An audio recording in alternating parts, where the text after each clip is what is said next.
संतोष देशमुख हत्या आणि खंडणी प्रकरणातील मुख्य आरोपी वाल्मिक कराडला 14 दिवसांची न्यायालयीन कोठडी सुनावण्यात आलेली आहे। हत्या प्रकरणी कराडवर मकोका अंतर्गत गुन्हा दाखल करण्यात आलेला आहे। संतोष देशमुखांच्या मारेकऱ्यांचा खटला फास्ट ट्रॅक कोर्टात चालवा, त्यांना तात्काळ फाशी द्या अशी मागणी मंत्री धनंजय मुंडेंनी केली। कुणी काय म्हणावं हा विषय वेगळा असल्याचं म्हणत त्यांनी दमनियांवर बोलणं टाळलं। आकाचा मुलगा व्हिडिओत दिसतोय, मात्र अजून त्याला अटक केलेलं नाही असं भाजप आमदार सुरेश धस म्हणाले। हीच गँग खंडणी आणि खुनावाली आहे। परळीतल्या हत्या पाहता तिथलं वातावरण समजून घ्या असं धस म्हणाले। बीडमध्ये गुंडागिरीला बळ मिळाल्यानं निर्दोष व्यक्तींना जीवे गमवावे लागतायत। मुख्यमंत्र्यांची भूमिका मी मारल्यासारखं करतो तू रडल्यासारखं कर अशीच दिसून येते अशी टीका विजय वडेट्टीवारांनी केली। वाल्मिक कराड सर्दी खोकला ताप त्याला आहे असं डॉक्टरांनी सांगितलंय, त्याच्यावर उपचार सुरू आहेत। संतोष देशमुखांचा मारेकरी असलेल्या विष्णू चाटेनं बीड ऐवजी लातूर कारागृहाची मागणी का केली आहे याबद्दल अंजली दमानियांनी नवीन माहिती समोर आणली। लातूर कारागृहामध्ये आरोपी विष्णू चाटेच्या संबंधित नातेवाईक आणि जवळचे लोक असल्यानेच त्याने या कारागृहाची मागणी केल्याचा दावा दमानियांनी केलाय। संतोष देशमुख हत्या प्रकरण आणि खंडणी प्रकरणात आरोपींसोबत सीसीटीव्ही फुटेजमध्ये दिसणारे PSI राजेश पाटील निलंबित आहेत। मात्र वाल्मिक कराड आणि सुदर्शन घुले या गँगसोबत राजेश पाटील याचे काय संबंध आहेत याची जोरदार चर्चा सुरू असून राजेश पाटील यांना सहआरोपी करा अशी मागणी होतीये। सैफ अली खानवरील हल्ल्यानंतर त्याला आता डिस्चार्ज देण्यात आलाय। यावेळी पोलिसांच्या सुरक्षेत तो त्याच्या घरी पोहोचलाय, तर पुढे देखील त्याच्यासाठी नवीन सिक्युरिटी टीम नियुक्त करण्यात आली असून 24 तास ही टीम सैफच्या सुरक्षेसाठी सज्ज असणार आहे। शिवसेना नेता संजय निरुपम यांनी ट्विट करून सैफ अली खानच्या तब्येतीवरून सवाल उपस्थित केलेत। 2.5 इंचापर्यंत चाकू शिरल्यानंतरही ते फक्त 5 दिवसात रुग्णालयातून डिस्चार्ज घेऊन इतके फिट कसे काय असा सवाल निरुपम यांनी केला। उदय सामंत दावोसला शिंदेंचे आमदार फोडायला गेलेत असा दावा संजय राऊतांनी केला। शिंदे फडणवीसांना नकोसे झालेत, नंतर मोदींनाही नकोसे होतील असं म्हणत राऊतांनी शिंदेंवर निशाणा साधला। नाराज पालकमंत्र्यांचा वाद आता मुख्यमंत्र्यांच्या कोर्टात पोहोचलाय। एकनाथ शिंदे आणि रायगडचे नाराज आमदार मुख्यमंत्री फडणवीसांना भेटणार आहेत, त्यामुळे पालकमंत्री पदाचा तिढा मुख्यमंत्री सोडवणार का याकडे लक्ष लागलेलं आहे। यंदा राज्याच्या अर्थसंकल्पात कठोर निर्णय घ्यावे लागतील। गेल्या वर्षी निवडणुकांमुळे हात सैल सोडला होता, आता तसं होणार नाही असं वक्तव्य उपमुख्यमंत्री आणि अर्थमंत्री अजित पवार यांनी केलं। तर राज्यावरील कर्जाचा बोजा वाढल्यामुळे आर्थिक दुष्परिणाम होत असल्याचं ते म्हणाले। विधानसभा निवडणुकीनंतर प्रथमच मनसेचे प्रमुख राज ठाकरे उद्यापासून पुन्हा एकदा मैदानात उतरत आहेत। नाशिकमध्ये 3 दिवस ते मुक्कामी असणार आहेत। आगामी महापालिका निवडणुकीच्या संदर्भात कार्यकर्त्यांना सूचना ते करणार आहेत। मनी लॉन्ड्रिंग प्रकरणात सर्वोच्च न्यायालयानं छगन भुजबळ यांना दिलासा दिलाय। सुप्रीम कोर्टानं ईडीची याचिका फेटाळल्यानं छगन भुजबळांना दिलासा मिळालाय। तुमच्या जिल्ह्यात वाळू आणि क्रशरच्या गाड्या भरपूर आहेत, यावरून बरंच ऐकावं लागतं। सगळी आपलीच माणसं असल्यानं मी मागे जिल्हाधिकाऱ्यांना म्हणालो होतो की दुर्लक्ष करा असं वक्तव्य विखे पाटलांनी केलं। विखेंच्या वक्तव्यानं वाळू माफियांना सरकारचं अभय की काय असा प्रश्न उपस्थित होतो। 1 रुपयाचं पीक विमा योजना रद्द करण्याचा विचार सुरू असल्याच्या मुद्द्यावरून बच्चू कडू सरकारवर टीका करताना दिसले। अशा प्रकारे शेतकऱ्यांची फसवणूक करायला सरकारला लाज वाटत नाही का असा सवाल कडूंनी केला। नाशिकमध्ये शिवसेनेतील गटबाजी चव्हाट्यावर आली आहे। रामलल्लाच्या मूर्ती प्रतिष्ठान निमित्त काळाराम मंदिरात महाआरतीचं आयोजन करण्यात आलं। यासाठी दिलेल्या जाहिरातीत उपनेते आणि जिल्हाप्रमुख अजय बोरस्ते यांचं नाव वगळण्यात आलं। अमरावतीत बच्चू कडूंच्या समर्थनार्थ बॅनर लावण्यात आले. नवस पूर्ण झाला नाही म्हणून देव बदलणारे आम्ही नव्हे अशा आशयाचे बॅनर्स अज्ञाताकडून फाडण्यात आले. त्यावेळी संबंधितांवर कारवाई करण्यात यावी अशी मागणी होती.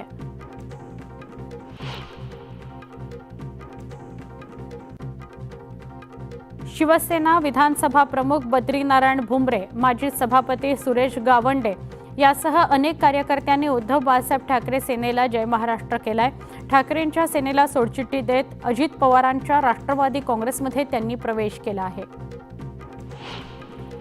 ठाकरे गटाचे नगरसेवक शिंदे गटात जाणार असल्याची अफवा असल्याचं ठाकरे गटाचे सहसंपर्क प्रमुख गुलाबराव वाघ यांनी म्हटलंय. कोणतेही पदाधिकारी अथवा नगरसेवक शिंदे गटात जाणार नाहीत असा विश्वास गुलाबराव वाघ यांनी व्यक्त केला. शिवसेनेच्या जळगाव जिल्हा प्रमुखपदी अवघ्या 4 दिवसांपूर्वीच विष्णू भंगाळे यांची केलेली नियुक्ती स्थगित करण्यात आली. तर हे आदेश काढल्यानंतर पुन्हा 3 तासातच नवीन आदेश काढत भंगाळे यांना पुन्हा जिल्हा प्रमुखपद देऊन निलेश पाटील यांना सहसंपर्क प्रमुखपद देण्यात आलंय. या प्रकारामुळे शिवसेनेतील अंतर्गत गटबाजी चव्हाट्यावर आली आहे. पंतप्रधान नरेंद्र मोदी महाकुंभ मेळाव्यात जाणार आहेत. 5 फेब्रुवारीला पंतप्रधान मोदी महाकुंभमध्ये येणार असून तिथं पवित्र स्नान करणार आहेत. 11 फेब्रुवारीला शिवप्रतिष्ठान संघटनेच्या मोहिमेच्या रायगडवर सांगता होणार आहे. मोदींना या समारंभाला उपस्थित राहण्याचं निमंत्रण द्यायला संभाजी भिडे दिल्लीत गेले होते, मात्र त्यांना मोदींनी भेटीची वेळ दिली नाही. त्यामुळे संभाजी भिडेंना अखेर भेट न घेताच माघारी परतावं लागलं. ईडी सारख्या केंद्रीय तपास यंत्रणांनी कायद्याच्या चौकटीत राहून काम करण्याची वेळ आली आहे. कायदा हातात घेऊन नागरिकांची छळवणूक करणे थांबवा असे खडे बोल सुनावत उच्च न्यायालयानं ईडीला 1 लाख रुपयांचा दंड ठोठावला आहे. रिक्षा आणि टॅक्सीच्या भाड्यात आता वाढ होण्याची शक्यता आहे. सीएनजीचे दर वाढलेत, त्यामुळे भाडेवाढीची शक्यता आहे. जर भाडेवाढ झाली तर रिक्षाचा दर तरी 23 वरून 26 वर होईल. राज्य परिवहन महामंडळाच्या एसटी बहुचर्चित 1310 गाड्या भाडे तत्वावर घेण्याच्या निविदा प्रक्रियेतील घोटाळ्याची मुख्यमंत्री देवेंद्र फडणवीस यांनी गंभीर दखल घेतली आणि निविदा प्रक्रियाच रद्द करत महामंडळाला मोठा धक्का दिला. नव्याने पारदर्शकपणे निविदा प्रक्रिया राबवण्याचे आदेश महामंडळाला देण्यात आले आहेत. टोरेस गैरव्यवहार प्रकरणात आर्थिक गुन्हे शाखेनं 9 परदेशी आरोपींविरोधात ब्लू कॉर्नर नोटीस बजावली आहे. त्यात 8 युक्रेनचे आणि 1 तुर्कस्थानचा नागरिक आहे. या प्रकरणातील मुख्य आरोपीने 200 कोटी रुपये परदेशात पाठवल्याचा संशय आहे. जुन्नरमध्ये टोमॅटोचे बाजारभाव घसरल्यानं शेतकरी हवालदिल झाला आहे. 20 किलो टोमॅटोच्या क्रेटला महिन्याभरापूर्वी 500 ते 600 रुपयांचा बाजारभाव होता. आता 100 ते 200 रुपयांपर्यंत तो घसरलाय. त्यामुळे शेतकरी हवालदिल झालाय. जळगावात शासकीय महाविद्यालयामध्ये कंत्राटी कर्मचाऱ्यांनी धरणं आंदोलन सुरू केलं. गेल्या 2 महिन्यांपासून रखडलेल्या पगाराकरता आंदोलन करण्यात येत आहे. तर आज पगार न मिळाल्यास काम बंदचाही इशारा कर्मचाऱ्यांनी दिलाय. अहिल्यानगर पालिकेनं अखिल भारतीय मराठा विभागीय नाट्य संमेलनाकरता 25 लाखांचं अर्थसहाय्य केलंय. 26 आणि 27 जानेवारीला होणाऱ्या नाट्य संमेलनाकरता पालिकेनं आर्थिक सहाय्य केलं आहे. बदलापुरातील 13 वर्षाच्या मुलाचा महावितरणच्या उच्च दाबाच्या वाहिनीचा शॉक लागल्यानं होरपळून मृत्यू झाला. गेल्या 5 महिन्यांपासून त्याची मृत्यूशी झुंज सुरू होती. अपघात अहवालात दिरंगाई झाल्यानं कुटुंबाला अद्यापही आर्थिक मोबदला मिळालेला नाही.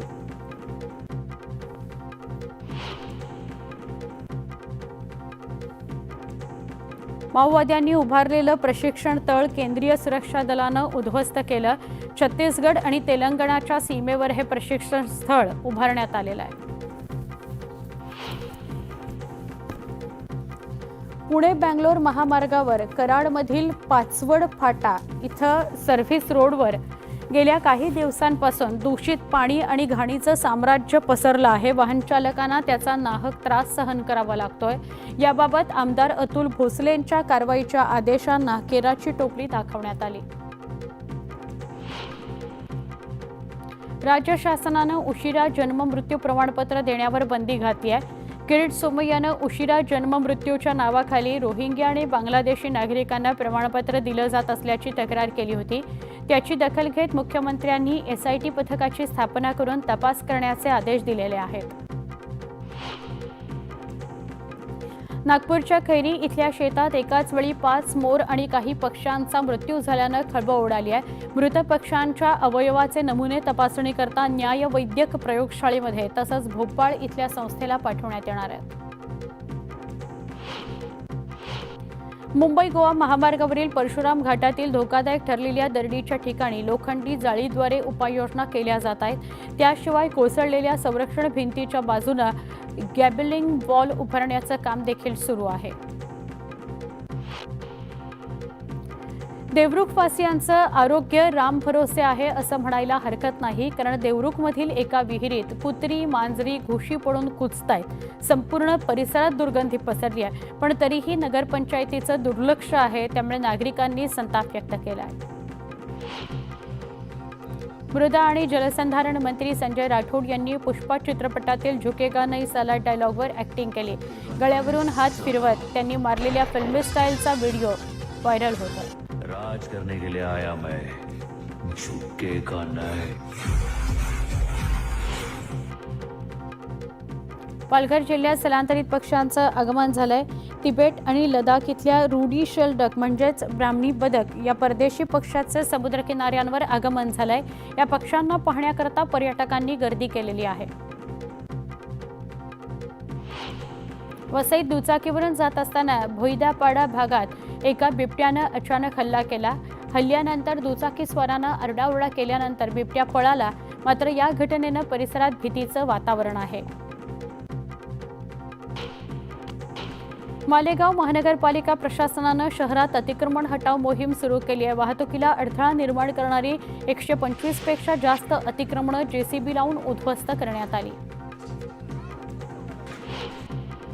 यवतमाळ जिल्ह्यात कापसाच्या भाववाढीची शेतकऱ्यांना प्रतीक्षा असल्यानं कापूस विक्रीची गती मंदावली आहे. सध्या खासगी बाजारपेठेत कापसाला 7,200 रुपयांचा भाव मिळतोय, तर CCI कडून 7,400 रुपयांचा दर मिळतोय. हिंगोलीत रेल्वे विभागाकडून नवलगव्हाण ते माळसेलू या रेल्वे स्टेशन दरम्यान रेल्वे रुळाच्या देखभाल दुरुस्तीचं काम हाती घेण्यात आलंय. या कामाकरता पुढील महिन्याभरात आठवड्यातून 4 दिवस रेल्वेचा लाईन ब्लॉक बसणार आहे. यावेळी रेल्वे गाड्या उशिरानं धावणार आहेत. पारोळा बसस्थानकात पाणी साचल्यानं प्रवाशांची गैरसोय होते. बांधकाम साहित्य विटांचे तुकडे बसस्थानकात पडू नयेत, प्रवाशांना अडचण होत्या. बसस्थानकात अत्याधुनिक पद्धतीने काम करण्याची मागणी नागरिकांकडून केली जाते. कुंभमेळ्याबाबत आक्षेपार्ह विधान केल्याप्रकरणी राष्ट्रवादी काँग्रेसच्या प्रज्ञा पवार यांच्यावर गुन्हा दाखल करण्याची मागणी भाजपच्या रुपाली देसाई यांनी केली.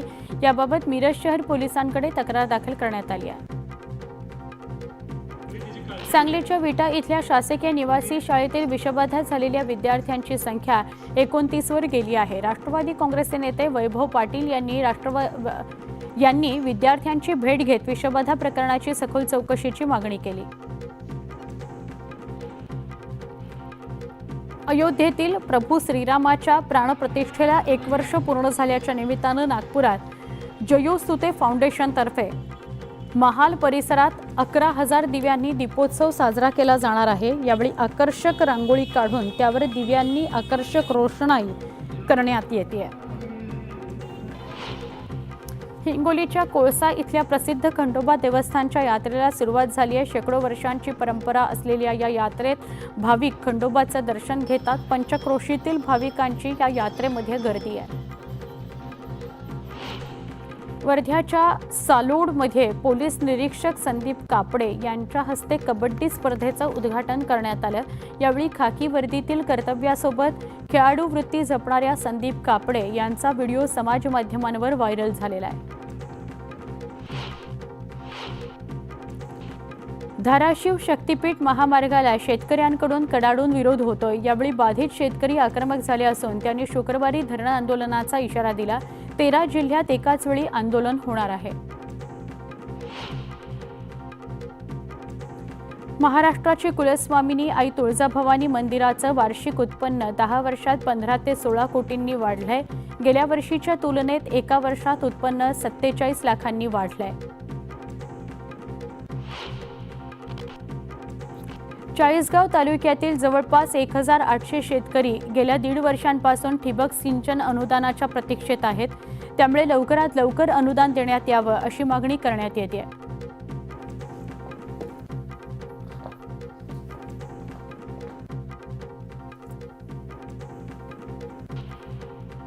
एक छोटासा ब्रेक पहा फक्त न्यूज 18 लोकमत.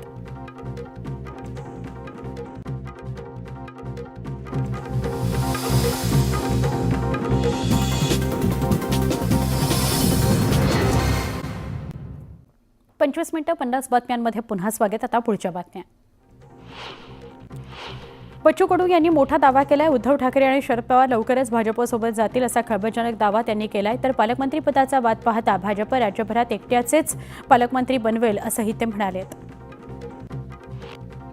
पीक विम्यामध्ये प्रचंड भ्रष्टाचार झाला याची कबुली राज्याच्या कृषी मंत्र्यांनी दिली आहे. मी केंद्र सरकारच्या बजेटमध्ये हे विषय मांडणार आहे. याची चौकशी झाली पाहिजे असं सुप्रिया सुळे म्हणाल्या.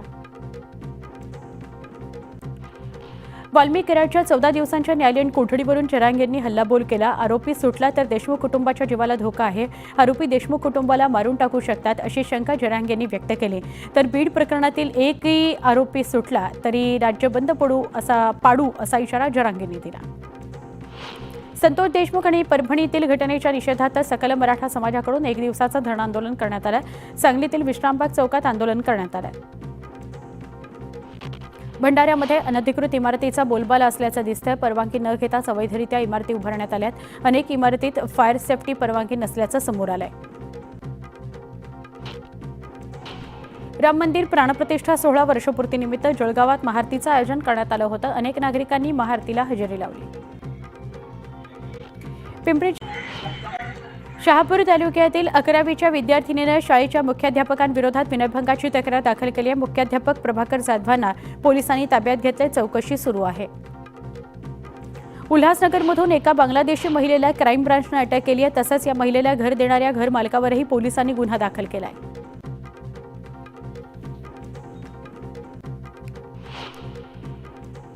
छोटासा ब्रेक पहा फक्त 25 मिनिटं 50 बातम्या न्यूज 18 लोकमतवर.